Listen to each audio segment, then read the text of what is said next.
Night as one of the most important scientific achievements in the history of mankind. An American scientist has announced an historic breakthrough in the development of artificial life. J. Craig Venter has put together strands of DNA to create a man-made bacterium, the first step in creating organisms that could help solve many of the world's problems, ranging from new vaccines to clearing up pollution. But it will also raise fundamental ethical issues.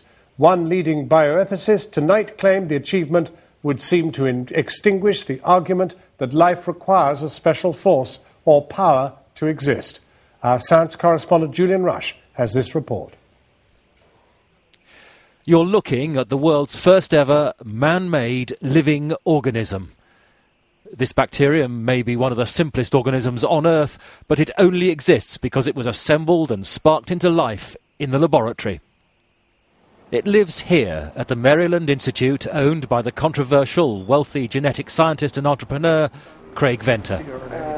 After 15 years' work, he's realised a personal dream and taken mankind across a scientific threshold, a turning point that marks the coming of age of a very, very new science called synthetic biology, founded on the ambition that one day it'll be possible to design and manufacture purpose-built bugs from scratch that could be used in a wide range of biochemical industries. What we've done is to make a cell that's controlled by a genome that we synthesize completely. So we have a case here which is a proof of principle for the idea that if we know how to design a cell to do something useful, we could build that genome and get it operating in a cell.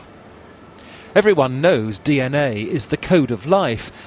You might not realise it, but you can now buy DNA off the shelf by mail order. And that's where this synthetic organism started. Venter's team went DNA shopping and bought more than 1,000 short strands of DNA. In the lab, they joined them all together in the right order to create a completely man-made copy of the genome of a simple bacterium. Then they put it into the cell of a different strain of bacteria, converting it to the new man-made strain. The final step was the defining moment. The new cell functioned and divided and multiplied. It was alive. Craig Venter and his team have done nothing less than show that it is now possible for mankind to create artificial life. That said, it'll be a few years yet before scientists will be able to sit down in front of a computer screen and design from scratch a genome for a truly synthetic organism.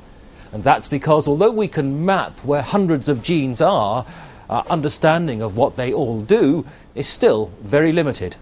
Yeah, cross the threshold, and I think it's sort of no way back now.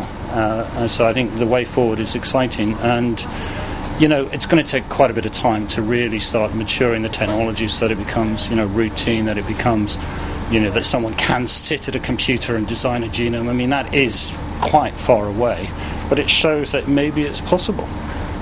And just showing that it's possible is enough to really stimulate people's imaginations, and scientists and researchers to really, grapple with this and see how far we can take it.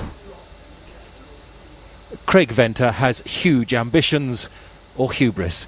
He wants to solve some of mankind's most difficult problems, like climate change, with designer bugs that consume carbon dioxide from the atmosphere and excrete biofuels as waste. He's patented the technology. If it does all succeed, he'll be an even richer man. Inevitably, research like this raises huge ethical issues that scientists and society must face. People talk of bioerror. What happens if these organisms escape? And they talk of bioterror. What happens if people take this technology and use it maliciously to create a bioweapon? Now it's a very high-tech bioerror that could have huge consequences if you're trying to solve climate change by putting these bacteria in the oceans. Something goes wrong. That's a huge bioerror that might make current climate change look like a very minor thing if it goes wrong.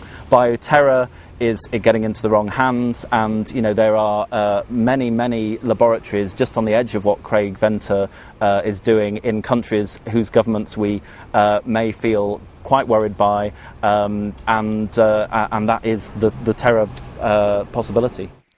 Tonight, there are already calls for the technology to be banned until proper regulation is in place.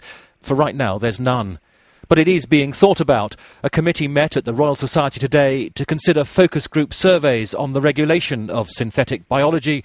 Their results surprised the researchers.